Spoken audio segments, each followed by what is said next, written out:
एक ऐसा संत जिसमें स्वयं भगवान श्री कृष्ण नजर आते हैं, जिनके दर्शन मात्र से हिंसक प्राणी भी हिंसा छोड़ने को तैयार हो जाता है, जिनके एक वचन से लाखों लोगों की जिंदगी बदल जाती है। हम ऐसे संत के जीवन के संघर्षों के बारे में बात करेंगे इस वीडियो में।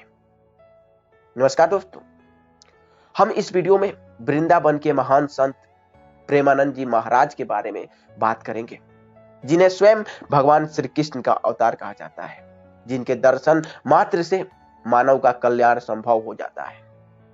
उनके जीवन के बारे में, उनके संघर्षों के बारे में हम इस वीडियो में जानने वाले हैं। किन किन कठिनाइयों से गुजरकर आज एक साधारण सा बच्चा इतना बड़ी हस्ती को प्राप्त कर लेता है। प्रेमानंद महाराज के बचपन का नाम अनिरुद्ध कुमार पांडे था। उनका जन्म उत्तर प्रदेश के कानपुर के आखिरी गांव सरसोल ब्लॉक में हुआ था। उनके पिता का नाम श्री शंभू पांडे तथा माता का नाम श्रीमती रामा देवी था। महाराज जी के घर का माहौल पहले से ही काफी शुद्ध और भक्तिमय था, क्योंकि महाराज जी के दादाजी भी एक सन्यासी थे। ऐसे में महाराज जी के घर में हमेशा श्रीमद् भागवत कथा की पाठ होती रहती थी। ऐसे में छोटे से ही उम्र में महाराज जी ने विभिन्न चालीसा का पाठ करना शुरू कर दिया।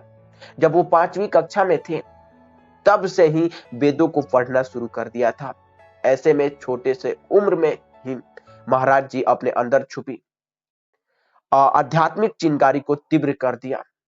महाराज जी जय राम श्री राम, जय राम राम राम तथा श्री कृष्ण गोविंद हरे मुरारी, इस नाम का प्रतिदिन जाप करते थे। नित्यदिन इस नाम का महाराज जी जब भी उनको समय मिलता था, अपने घर के एक साइड में बैठ करके इस नाम का जाप किया करते थे। जब महाराज जी 9वीं कक्षा में थे, तब उन्होंने ईश्वर की ओर जाने वाले मार्ग की खोज में आध्यात्मिक जीवन जीने का दृढ़ निश्चय कर लिया। महाराज जी 13 साल की उम्र में ही अपने परिवार को छोड़कर भागवत प्राप्ति की ओर चल दिए। उन्हें कई सारी दिक्कतों का सामना करना पड़ा, कई सारे परेशानियों का सामना करना पड़ा। उन्हें कई दिन महाराज जी को भूखे रहना पड़ता था तथा खुले आसमान में सोना भी पड़ता था। एक आध्यात्मिक साधक के रूप में महाराज जी का अधिकांश जीवन गंगा नदी के तट पर बीता। वह भूखे, कपड़ों या मौसम के परवाह किए बिना गंगा के घाटों पर घूमते रहते, चाहे कितनी भीषण सर्दी क्यों ना हो। उन्होंने गंगा में दिन में 3 बार स्नान करने की अपनी दिनचर्या को कभी छोड़ा ही नहीं। वह कई दिनों तक बिना भोजन किए उपवास पर रहते हैं। उनका शरीर ठंड से कांपता है, लेकिन फिर भी वो अपने ध्यान में पूरी तरीके से लीन रहते हैं।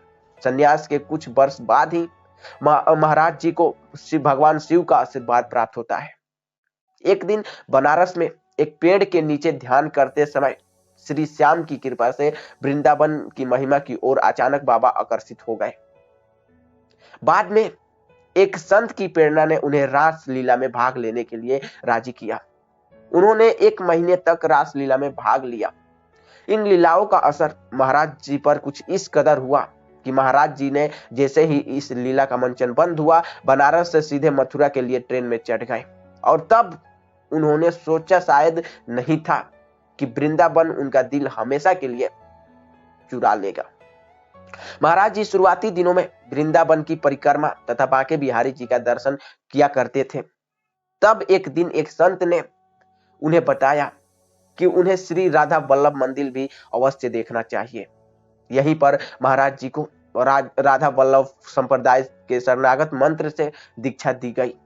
10 वर्ष तक महाराज जी ने वहां अपने गुरु की सेवा की। वह श्री राधा के चरण कमलों में अटूट भक्ति विकसित करते हुए पूरी तरीके से लीन हो गए। अपने गुरु के पद चिन्हों पर चलते हुए महाराज जी वृंदावन में मधुकरी नामक स्थान पर रहने लगे। और आज महाराज जी को देश में ही नहीं बल्कि विदेशों में भी सुना जाता है। महाराज जी के दर्शन मात्र से प्राणियों में सद्भावना की लहर दौड़ पड़ती है। महाराज जी का वचन सुनकर हिंसक व्यक्ति भी हिंसा छोड़ने को तैयार हो जाता है।